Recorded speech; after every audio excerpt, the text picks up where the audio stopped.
Oke, bismillah. Assalamualaikum warahmatullahi wabarakatuh. Oke, jadi Ibnu Arabi ini nanti membedakan manusia itu ada dua jenis. Yang pertama insan kamil, manusia sempurna, manusia otentik, original, asli, sama manusia binatang. Al-insan, al-hayawan. Manusia binatang ini manusia yang casingnya saja manusia. Manusia itu kan jenisnya binatang. Saya sering bilang kan manusia itu binatang yang berpikir, binatang yang memaknai, binatang yang main simbol dan macam-macam. Dan katanya Ibnu Arabi, manusia yang kehilangan atribut kemanusiaan kamilnya, levelnya kayak binatang. Bedanya hanya di diferensia. Diferensia itu kambing sama ayam, itu kan beda, tapi kan sama-sama binatang. Nah, nanti ada satu jenis binatang lagi namanya manusia. Itu kalau atribut-atribut kemanusiaannya nggak dipakai. Atribut-atribut kesejatiannya dibuang. Jadi kamu tinggal milih sekarang hidupmu mau jadi insan kamil apa insan hayawan. Ya insan hayawan itu jelas orientasinya ke bawah, tidak ke atas. Yang dipikir dunia, dunianya jadi nomor satu. Kalau dunia nomor satu, ya Allah nomor dua, nomor tiga, nomor empat. Kalau cita-citamu hanya menaklukkan dunia, menaklukkan lingkungan sekelilingmu, menaklukkan Indonesia, menaklukkan Ahok, ya yang lain nomor sekian berarti. Pokoknya apapun yang terjadi harus dipenjara. Itu berarti nomor satu dia. Jangan sampai jadi nomor satu. Yang boleh nomor satu dalam hidup kita hanya Allah. Oke. Nah, orang yang orientasinya ke bawah nanti jatuh bahkan bisa lebih rendah dari binatang. Kita menyebutnya asfala safilin. Di bawah lebih ke bawah lagi. Nah, jadilah insan kamil. Insan kamil adalah abdu rabbih. Kalau insan hayawan itu kebanyakan abdun nazar. Ini saya tidak tahu Ibnu Arabi sedang nyindir kita apa enggak. Dia tidak menyebut abdun nafas, tidak menyebut hambanya hawa nafsu, tapi hambanya nalar, hambanya akal pikirannya sendiri. Yang didewa-dewakan, yang dinomorsatukan bukan Allah, tapi kebenaran versinya. Dianggapnya hidup seperti itu, pikiran seperti itu, yaitu yang benar dan paling benar. Jadi itulah yang dia sembah. Jadi abdun nazar, lawannya abdur rob. Katanya Ibnu Arabi, ya insan kamil ya makomnya tetap abdur rob, hamba Tuhannya. Bukan hamba persepsinya, bukan hamba persangkaan-persangkaannya, bukan hamba pendapat-pendapatnya. Apa tidak boleh meyakini pendapat kita benar? Boleh. Tapi sambil tetap yakin karena aku ini manusia bisa salah, ya pendapatku mungkin salah, mungkin keliru. Wah, ini semangat ini susah ditemukan. Mungkin memang susah untuk merasa bahwa aku bisa keliru. Oke, kita ngomong kayak gini biasanya untuk orang lain. Tapi untuk diri kita sendiri berat.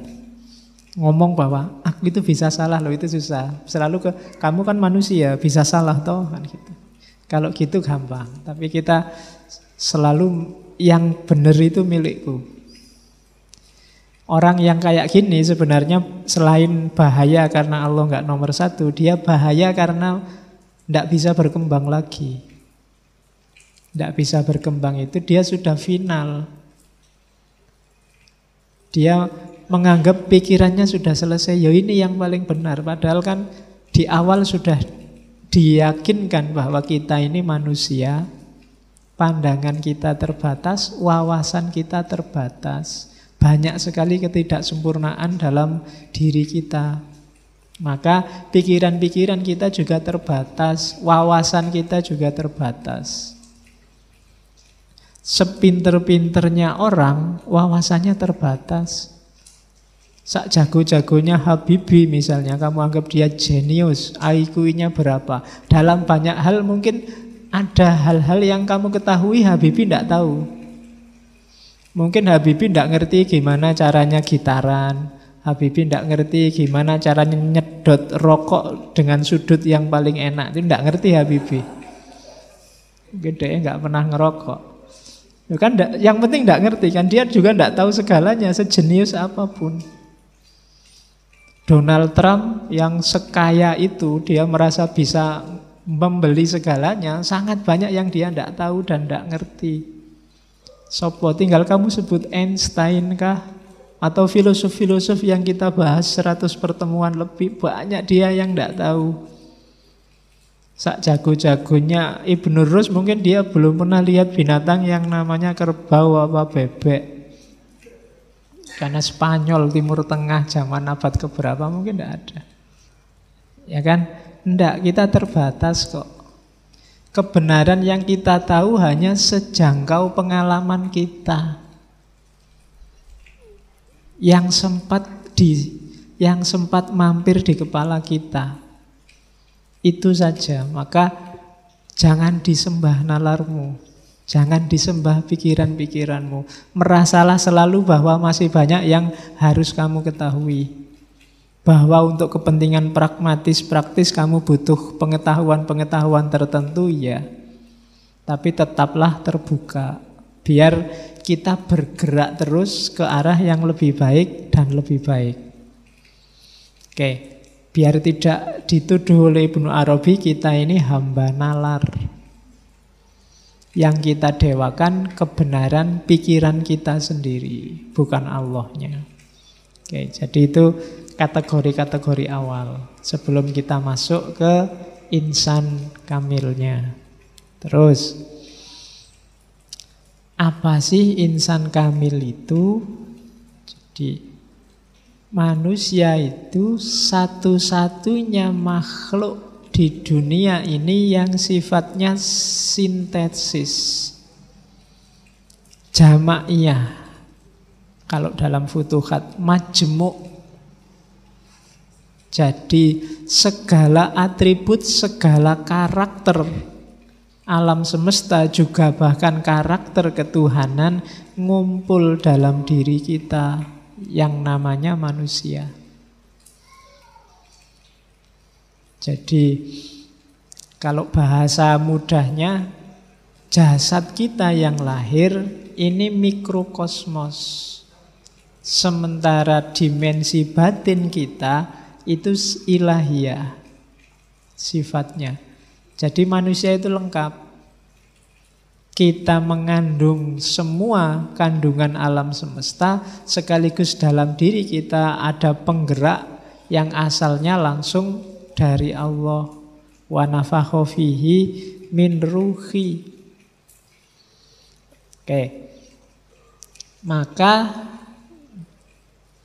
insan kamil itu mudahnya ketika seseorang sadar akan jati dirinya dan mampu mengaktualkan potensi ilahiyah yang ada dalam dirinya. Jadi semua yang tidak mengarah ke situ tidak esensial bagi insan kamil. Jadi rumusnya itu, makanya sadarilah dirimu bahwa alam semesta itu ada dalam dirimu. Segala unsurnya, apapun itu, ada. Makanya kita disebut mikrokosmos. Maka tugas awal seorang manusia itu bukan memahami keluar, tapi muhasabah ke dalam. Coba baca dirimu ke dalam, serius. Lihatlah apa saja faktor, variabel, unsur yang mengkonstitusi hidupmu, lahir maupun batin. Kalau ketemu dirimu yang sejati, berarti kamu sekaligus memahami makrokosmos dan memahami Tuhan. Kenapa memahami makrokosmos dan memahami dirimu itu sekaligus memahami Tuhan? Karena alam semesta termasuk kita manusia itu tajallinya Tuhan. Tajalli itu kalau bahasanya dunia lain itu penampakan. Kalau bahasanya wayang itu pengejawantahan. Itu namanya tajalli. Jadi Tuhan itu menampakkan dirinya lewat makhluknya, lewat alam semesta, lewat kita. Jadi kenalilah Tuhan di aku, di alam semesta, dalam dirimu. Kenapa? Ya karena memang kita ini, itu kan nanti doktrin wahdatul wujudnya Ibnu Arabi kan bunyinya begitu. Kita itu tajallinya Tuhan. Ketika Tuhan ingin dikenal, lahirlah dunia seisinya, alam semesta termasuk manusia. Oke, nanti kita jelimiti lagi pelan-pelan. Jadi yang penting rumusnya itu dulu, bahwa insan kamil itu perpaduan sintesis antara makrokosmos dan ketuhanan dalam diri manusia. Oke, rumus pertamanya itu. Jadi gambarannya itu dari wahdatul wujud lahirlah insan kamil. Jadi kayak gini loh gambarannya. Itu kan diawali dari realitas itu satu-satunya yang ada kan hanya Allah. Sebelum dulu ada apa-apa, yang ada kan hanya Allah. Maka ketika Allah ingin menciptakan, gampang-gampangannya itu ya. Kalau ulama yang lain bilang Allah itu kan menciptakan dari tidak ada apa-apa, tiba-tiba ada. Ini dipandang susah dipahami. Untuk lahir sesuatu kan butuh bahan. Manusia aja disebut dari tanah, nanti malaikat dari cahaya, setan dari api, itu kan namanya ada bahan. Cuma dulu ketika belum ada apa-apa, wong apa-apanya belum ada, yang ada cuma Allah. Bahannya apa? Ya bahannya tidak lain, ya Allah sendiri. Wong nggak ada apa-apa. Kalau bahannya di luar Allah berarti ada sesuatu selain Allah. Bahannya ya Allah itu. Itu kalau pakai bahasa kasar bahan ya. Disitulah nanti muncul ide emanasi. Melimpah dari dirinya Allah. Karena memang tidak ada apa-apa selain Allah. Berarti satu-satunya jalan untuk lahir sesuatu di luar Allah, sumbernya harus Allah juga. Jadi wujud yang sejati itu hanya Allah. Ketika muncul wujud lain, itu pasti pecahan, dalam tanda petik ya, pecahan dari Allah. Yang hakikatnya ya Allah sendiri. Kalau gelas ini tak pecah-pecah, tak cuil-cuil, hakikatnya kan ya gelas yang pecah dan cuil itu tadi. Itu ya gambaran kasarnya begitu.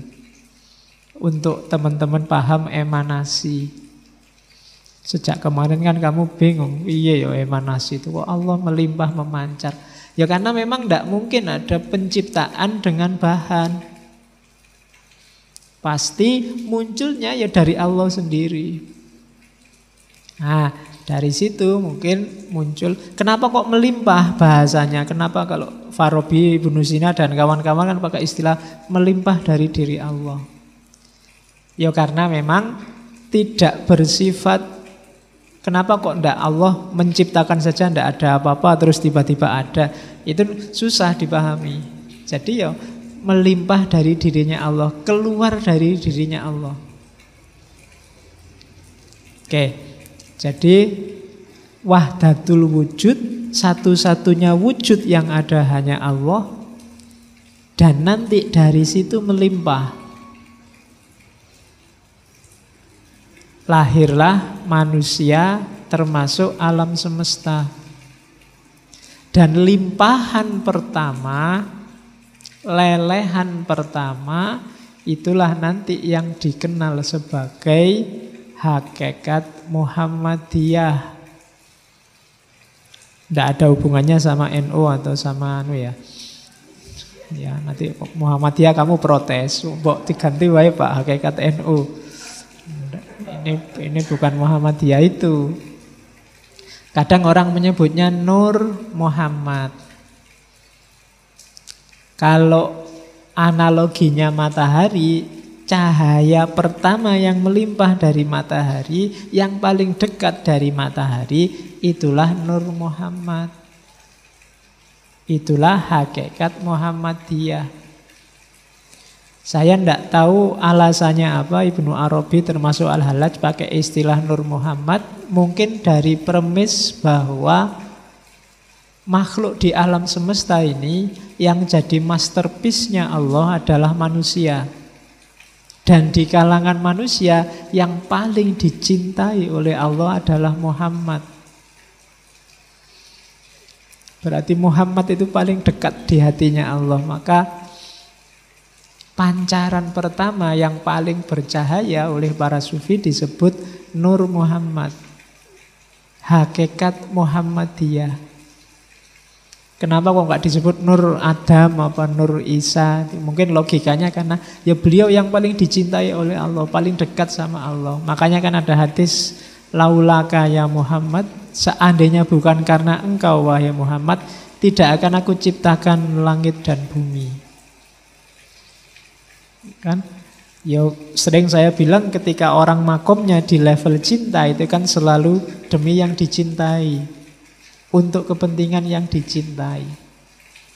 Oke, jadi yang paling dicintai Allah sebelum Muhammad yang fisik ini lahir, dulu sudah ada yang oleh Ibnu Arabi dan kawan-kawan disebut Nur Muhammad.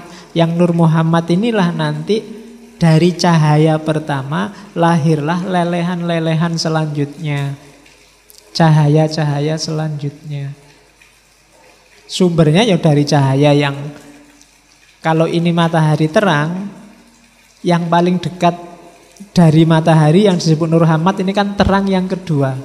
Sumbernya langsung matahari. Tapi terang yang ketiga, sumbernya ya terang yang kedua ini tadi. Nanti terang yang keempat, sumbernya terang yang ketiga. Terang yang kelima, sumbernya terang yang keempat. Dan seterusnya. Jadi benchmark paling utama, yang paling dekat, paling mirip dengan Allah itu Nur Muhammad. Maka nanti insan kamil adalah mereka yang bisa membersihkan dirinya kemudian masuk ke level Nur Muhammad. Dialah yang paling bercahaya. Dan Ibnu Arabi tidak ngomong upaya bersatu, kesatuan dan macam-macam, karena hakikatnya memang sudah satu. Jadi Allah sama kita itu satu. Nanti ideologi kayak gini banyak di tradisi mistik timur. Kalau di Jawa disebut Gusti itu ya kasunyatan. Kasunyatan itu kalau pengen ketemu Allah ya di realitas sehari-hari ini. Allah hadir. Meskipun kita sering tidak mengakui kehadiran Allah, kita menganggap Allah itu jauh ada di sana. Jadi dari wahdatul wujud menuju insan kamil. Jadi kita semua adalah cermin keberadaan Allah. Dulu sering saya analogikan, seandainya ini Allah, masjid ini isinya kaca semua. Kenapa makhluk itu bayangannya Allah? Maksudnya apa? Makhluk itu gambar yang ada di kaca. Alam semesta itu kayak gambar yang ada di kaca di sekeliling kita ini. Mungkin yang kaca sebelah sana gambarnya punggung, kaca yang sebelah kiri gambarnya pundak, sebelah kanan gambarnya pundak. Itulah alam semesta. Kalau yang sana gerak, itu kan yang gerak bukan sana tapi sini. Jadi yang sana itu cuma gambarnya, sifatnya ilusi. Dia tidak benar-benar ada. Yang benar ada ini. Jadi gambar di cermin itu bukan barang yang sebenarnya. Dia cuma refleksi dari barang yang sejati. Termasuk dirimu. Kecuali kamu menghindar dari cahaya. Kamu sendiri yang menjauh dari cahaya. Menjauh itu bukan berarti kamu melepaskan diri dari cerminan Allah, tapi kamu menutupi dirimu sendiri dari cahaya sehingga kamu tidak kenal dirimu. Yang rugi ya kamu sendiri. Ya sama kayak kita bagian dari alam semesta. Kita ini mikrokosmos. Alam semesta makrokosmos, maka apapun yang terjadi dengan makrokosmos akan berpengaruh pada mikrokosmos. Kalau alam cedera, yang sakit kita. Kalau hutan kamu tebangi, yang merasakan banjir bukan hutan dan gunungnya, tapi manusia. Kalau ozonnya robek, bumi ini panas, yang kepanasan kan juga kita. Jadi alam dan kita itu saling bercermin. Kita adalah tajallinya Allah. Terus ini yang tadi sudah saya jelaskan. Jadi hakikat Muhammadiyah. Oke ya, jadi hakikat Muhammadiyah itu adalah limpahan Allah yang pertama, yang dari situ lahirlah alam semesta. Sifatnya nanti emanasi, gradasi. Jadi lupa katanya semua yang menciptakan Allah. Iya, cuma ada jalannya. Kayak kalian kan lahir kan dari tidak ada tiba-tiba kun fayakun terus kamu lahir. Kan butuh bapak ibumu pacaran dulu, terus nikah, terus malam pertama, terus bertempur baru kamu lahir. Ya kan? Ada jalannya, jadi tidak ujuk-ujuk kok terus kita ada sebagai manusia, kita enggak. Semua ada jalannya, termasuk lahirnya alam semesta. Jadi yang dari Allah di level pertama saja, limpahan pertama. Setelah itu ikut sunatullah jalannya. Baik ketika bumi dan alam semesta ini sudah ada, maupun ketika bumi dan alam semesta belum lahir. Oke, jadi itu hakikat Muhammadiyah, Nur Muhammad. Ini nanti yang mau pakai slide ini, semoga nggak dipotong slide ini saja ya, nanti biar nggak salah paham.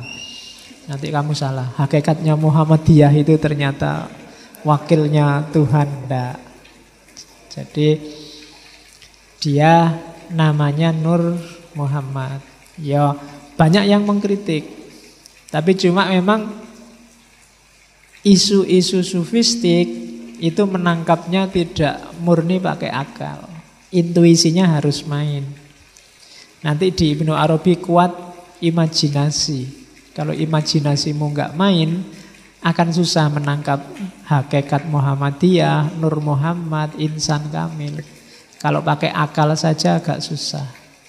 Agama itu banyak yang tidak rasional. Yang bisa menangkap yang tidak rasional itu apa? Daya imajinasi. Kalau imajinasimu tidak berputar, tidak bisa, ya susah.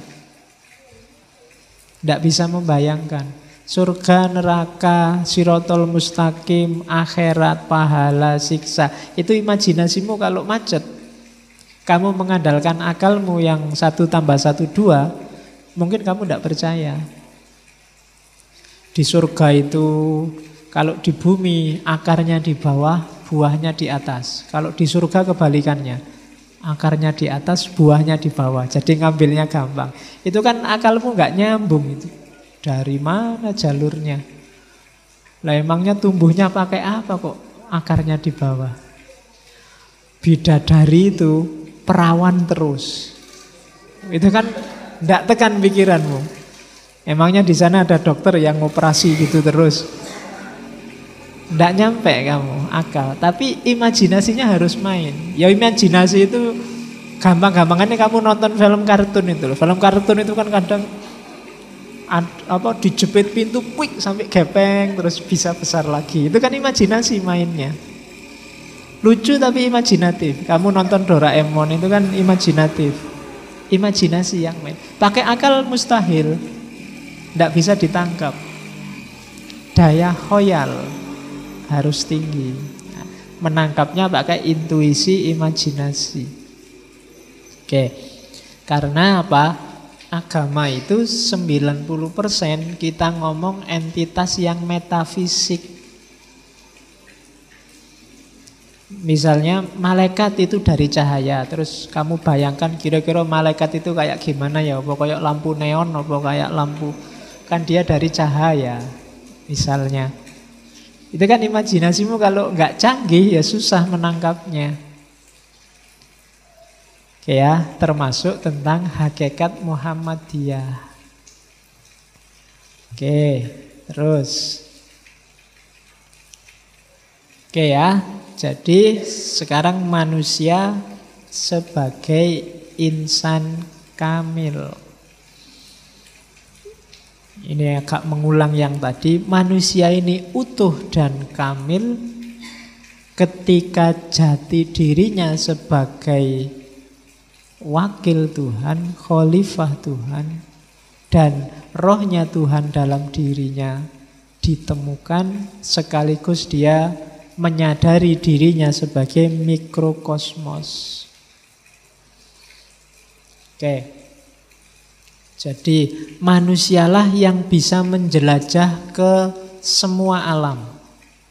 Nanti kalau belajar Ibnu Arabi, alam itu ada banyak. Kamu kan ngertinya cuma alam dunia ini sama besok alam akhirat. Kalau di Ibnu Arabi banyak. Nanti ajaran Ibnu Arabi ini diserap oleh beberapa filosof Nusantara. Misalnya Hamzah Fansuri, Syekh Siti Jenar dan kawan-kawan. Nanti lahir tentang alam ini ada martabat 7. Martabat 7 itu ahadiyah, wahdah, wahidiyah. Nanti terus ada alam arwah, ada alam misal, ada alam ajsam, ada alam insan. Manusia ada di alam ke-7, alam insan. Itu namanya martabat 7. Inspirasinya dari Ibnu Arabi. Jadi alam ini tidak cuma 1 dimensi, apa 2, apa 3 dimensi. Tapi dia punya 7 dimensi. Yang paling tinggi ahadiyah. Manusia bisa nyampe makom ahadiyah kalau atribut-atribut fisiknya dia tinggalkan. Ahadiyah itu fase ketika Tuhan dalam kondisi negasi. Negasi itu tidak bisa dijelaskan. Satu-satunya cara untuk menjelaskan pakai kata-kata tidak. Jadi tidak begini, tidak begitu. Tidak A, tidak B, tidak C, tidak D. Kalau dijelaskan pakai statement positif, pasti salah. Itu makom ahadiyah, level paling tinggi. Ini yang laisa kamislihi syai'un. Tidak bisa dikenali. Tuhan yang sejati dalam hakikat kediriannya. Kamu gambarkan kayak gimana pun, bukan itu. Itu makom ahadiyah. Tapi kan terus Allah bilang, aku ingin dikenali. Kuntu kanzan mahfiyan fa'uridu an u'rofa. Aku ini khazanah tersembunyi, maka aku ingin dikenali. Dari situ Allah menciptakan makhluk. Nah, level pertama yang disebut hakikat Muhammadiyah tadi ada di dunia kedua. Dunia wahdah. Kemudian limpahan dari wahdah, ya realitas ini, alam semesta dan seisinya ini, dunia wahidiyah. Sudah ada zat, sudah ada sifat. Meskipun belum terinci. Baru nanti masuk ke level-level di bawahnya. Ada alam arwah, alam atsam, alam insan dan seterusnya. Kapan-kapan kalau kita ngomong filosof Sufi Nusantara kita bahas itu. Ronggo Warsito juga menyinggung itu dalam serat Hidayat Jati. Oke, itu bau Ibnu Arabinya kuat. Jadi arahnya ke manusia sebagai insan kamil. Oke, terus simbolnya insan kamil itu Adam.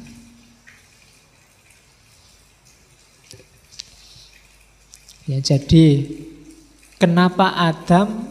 Ya kalau pingin ngerti manusia yang original kan Adam. Adam itu di jasmaninya diciptakan dalam citra alam, rohaninya diciptakan dalam citra Tuhan. Kalau dalam bahasa lain, Tuhan itu meringkas semua ciptaannya dalam manusia. Dalam dirimu ada alam semesta, ada malaikat, bahkan mungkin ada jin, ada setan. Bisa. Manusia bisa kayak setan, bisa kayak jin, bisa kayak malaikat, bisa kayak alam semesta. Kamu bisa kayak hewan, bisa kayak tumbuhan. Karena Allah meringkas semua ciptaannya dalam makhluk yang namanya manusia. Bahkan dirinya sendiri ditiupkan ke dalamnya. Jadi itulah hakikatnya manusia. Oke. Dalam citranya itu seperti apa sih Pak? Wa khalaqa Adam ala suratihi. Apa sih maksudnya manusia diciptakan dalam citra? Kamu kan bingung dengan kata-kata citra itu. SBY sukanya pencitraan. Terus siapa kalau ada orang yang kamu benci melakukan kebaikan, kamu tuduh pencitraan. Apa sih janjane citra itu? Jadi yang dimaksud ala suratihi itu dalam diri manusia diberikan semua nama-nama Tuhan sebagai potensi karakternya. Semua nama Tuhan, sebut saja Asmaul Husna, itu dalam dirimu ada semua. Rahman, Rahim, bahkan Khalik, Musawwir, Ra'uf, dan seterusnya itu. Kamu punya semua karakter itu. Pencipta, manusia bisa banyak mencipta. Dia punya sifat namanya kreatif. Ya kan? Sampai lahir gelas, lahir teh. Ini kan pencipta.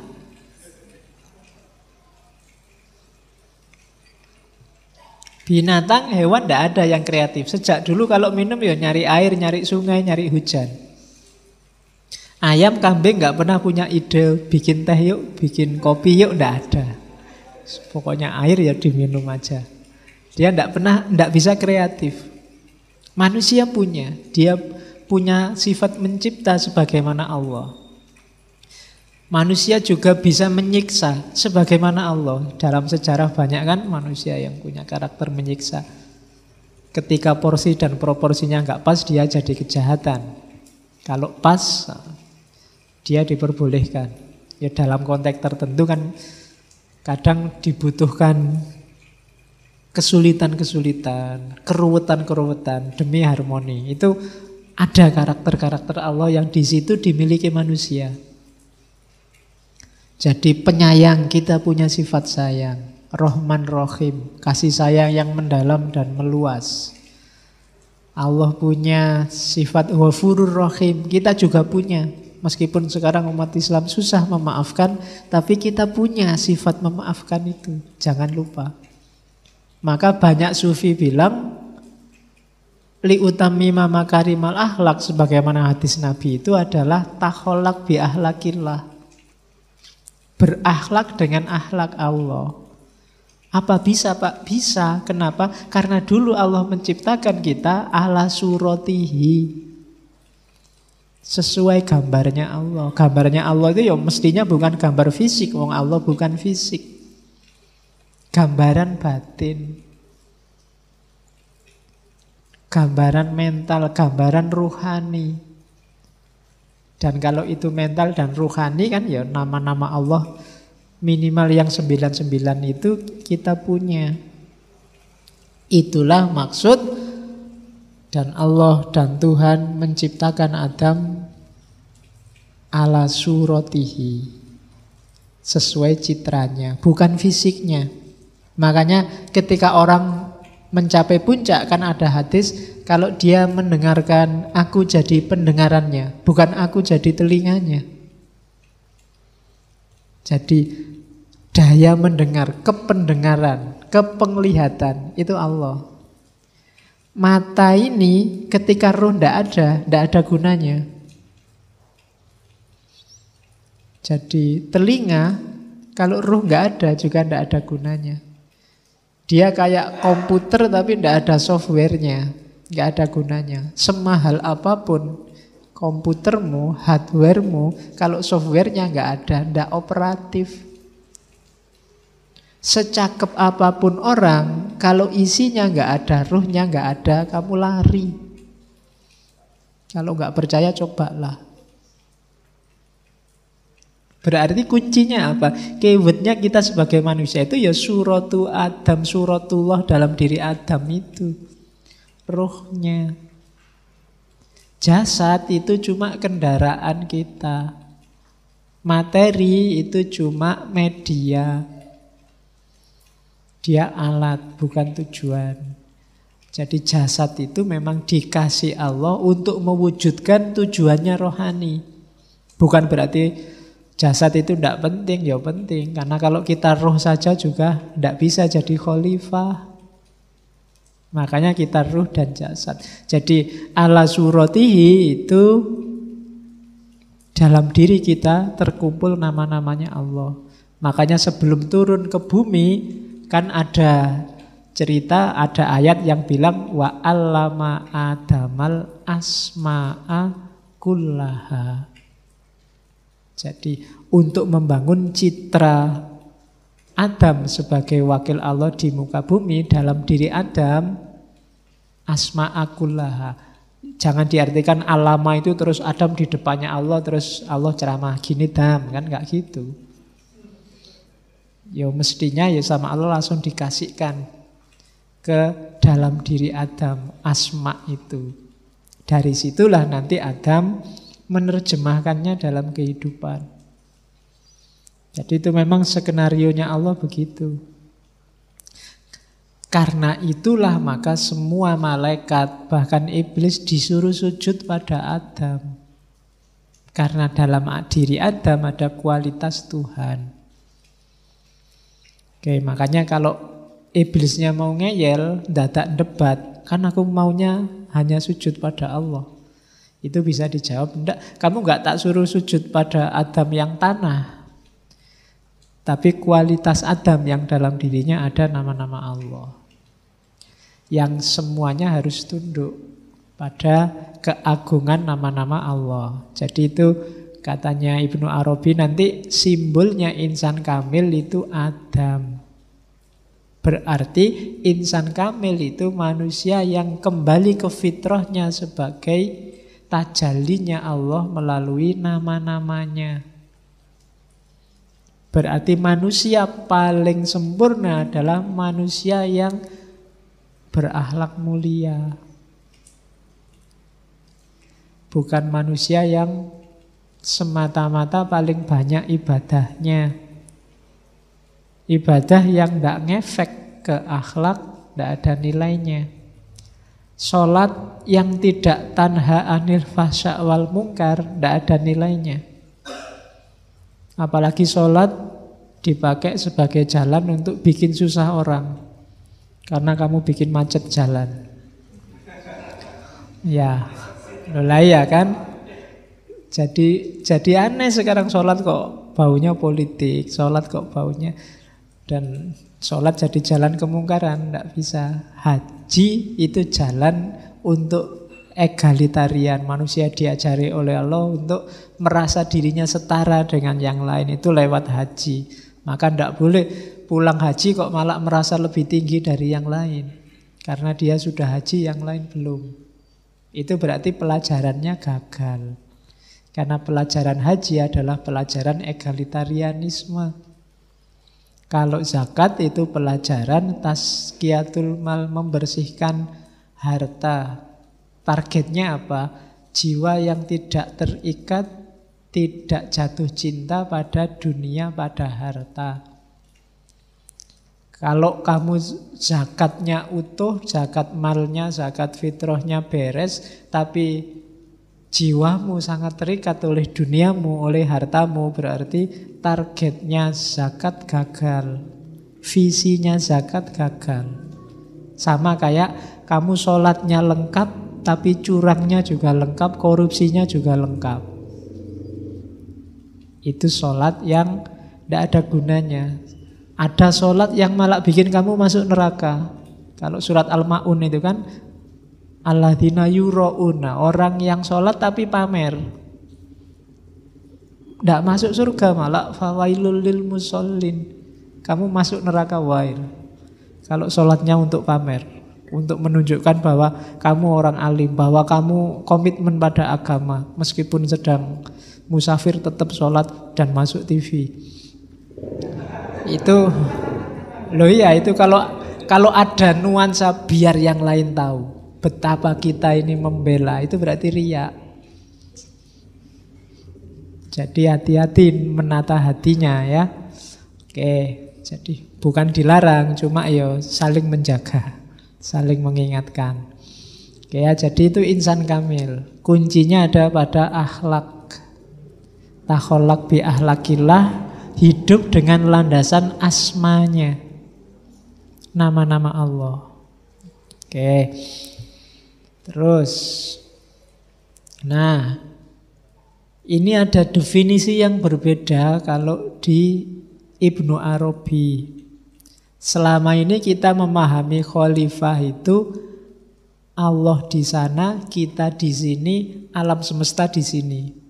Terus kita disuruh oleh Allah untuk ngopeni alam semesta. Itulah khalifah. Katanya Ibnu Arabi tidak begitu. Kalau modelnya Allah di sana, aku di sini, alam di sana, itu kan berarti aku yang hadir di alam, Allah tidak hadir, dia ada di sana. Aku di bumi ini mewakili Allah, ngurusi alam. Padahal Allah itu kan ya selalu ada di sekitar kita terus. Ngapain butuh diwakili?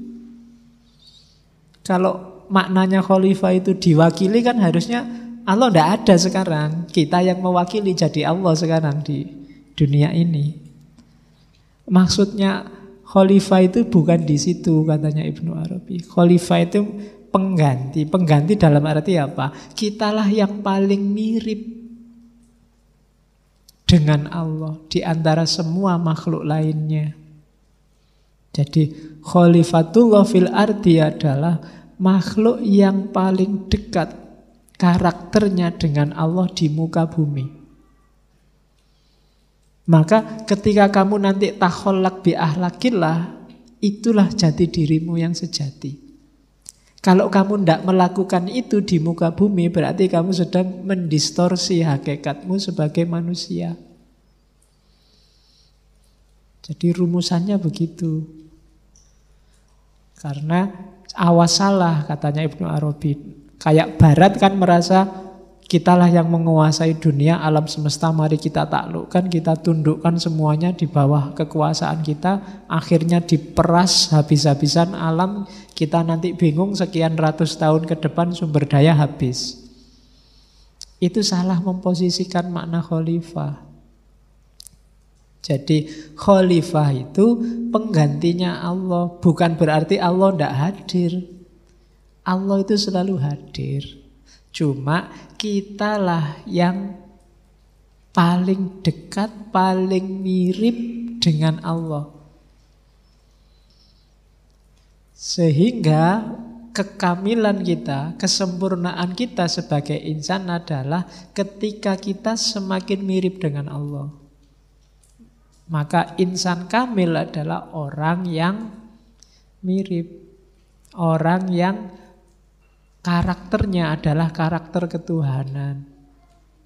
Hidupnya mencerminkan asma-Nya Allah, nama-namanya Allah.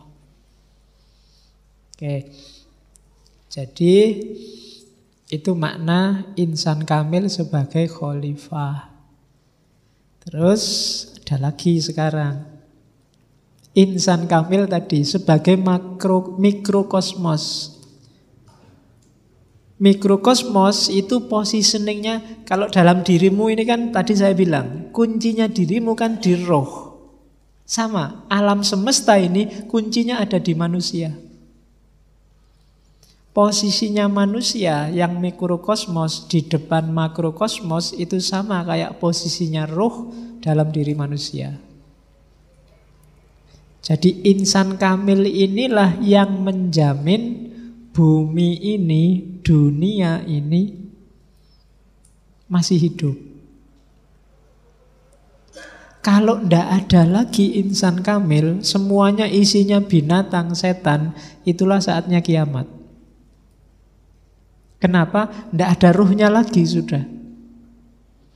Makanya ada hadis, selama masih disebut nama Allah, berarti masih ada orang yang berperilaku sebagai insan kamil, berakhlak dengan akhlaknya Allah. Kiamat tidak akan terjadi. Berarti apa? Ruhnya masih ada, masih hidup. Tapi begitu insan kamilnya tidak ada, ruhnya hilang. Jadi itulah posisinya manusia. Jadi manusia itu penting. Maka kamu jangan nakal-nakal, nanti kiamatnya cepat. Semakin habis insan kamil, ya semakin dekat kita sama kiamat. Kenapa? Karena kita ruhnya. Rusaknya dunia ya karena manusia, harmoninya dunia karena manusia. Jangan salah. Tidak karena yang lain. Ya kan? Kenapa kok ozon robek? Kamu kan selalu menyalahkan, ini karena pemanasan global. Ya enggak, pemanasan global ya ujungnya manusia. Banyak bencana. Kalau dicermati nanti ujungnya ketemunya manusia lagi. Banjir Pak sekarang. Ya mesti manusia. Kalau nggak percaya coba dicek. Ya kan? Jadi diri kita ternyata tidak mencerminkan asma Allah dalam banyak hal. Kenapa umat Islam kok susah ya diajak kebersihan? Kenapa susah diajak tertib? Kenapa susah diajak harmonis? Ya karena itu tadi. Kita melupakan hakikat keinsan kamilan kita. Jadi jadilah manusia yang sejati, yang utuh. Jadilah insan kamil biar umurnya dunia ini masih lama. Kalau enggak, begitu kita kehabisan stok insan kamil, yang tersisa berarti tinggal ya al-insan al-hayawan. Makanya ada hadis yang bilang generasi yang mengalami kiamat adalah sejelek-jeleknya generasi. Karena apa? Di era kiamat berarti sudah tidak ada lagi insan kamil. Enggak ada lagi orang yang dekat sama Allah. Enggak ada lagi yang mentasarufkan nama-nama Allah dalam kehidupannya. Jadi insan kamil itu khalifah dan sekaligus mikrokosmos. Dia cerminan citranya Allah di muka bumi dan dia kunci dari ketertiban dunia dan kehidupannya. Posisinya kayak roh di atas jasad. Dan alam semesta ini kan memang disediakan oleh Allah untuk manusia, untuk rohnya, untuk intinya. Maka kamu nggak perlu sungkan-sungkan, Pak saya mau membelih ayam Pak, tapi kok kasihan ya. Nggak apa-apa kalau memang butuh itu. Nggak dosa, diperbolehkan sama Allah. Kamu korban, ada yang beleh besar-besaran sapi, kambing, terus kamu wah ini pembantaian besar-besaran. Ya kalau memang diperlukan, dibutuhkan, nggak apa-apa. Jadi karena alam ini untuk kita, cuma hati-hati itu tadi, jangan berlebihan juga jangan kekurangan. Berlebihan akibatnya harmoninya rusak. Kalau harmoni, biasanya kalau sudah berlebihan apa kekurangan, itu yang bunyi sudah kebinatangan, bukan lagi kekamilan. Jadi Di tugas kita sebagai manusia untuk mewujudkan amanah dari Allah sebagai mikrokosmos dan sebagai khalifah. Terus, kalau di Futuhat diibaratkan manusia dan alam itu kayak apa ya? Alam ini kayak harta bendanya Allah. Manusia ini kayak segelnya, kayak gemboknya, atau stempelnya lah kalau hari ini. Jadi mutiaranya, isinya alam semesta kalau itu dianggap mutiara, stempelnya yang menjaga barang ini jadi kunci. Selama kuncinya ada, barangnya aman. Tapi kalau kuncinya nggak ada, habis.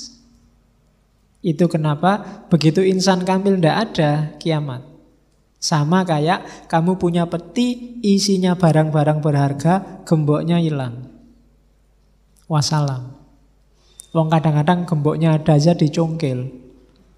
Apalagi gemboknya hilang. Dan insan kamil itu gemboknya ini tadi yang mengamankan. Dunia ini khazanahnya Allah, alam semesta khazanah Allah. Gembok ini kan mewakili kehadiran yang punya peti, yang punya barang. Dengan adanya gembok, barangnya aman. Itulah kenapa manusia disebut khalifah. Jadi manusia jadi wakilnya Allah. Dengan adanya manusia yang mewakili Allah, alam semesta aman. Dengan adanya gemboknya yang mengamankan barang, isinya aman. Oke. Jadi itulah posisinya Adam di atas alam semesta.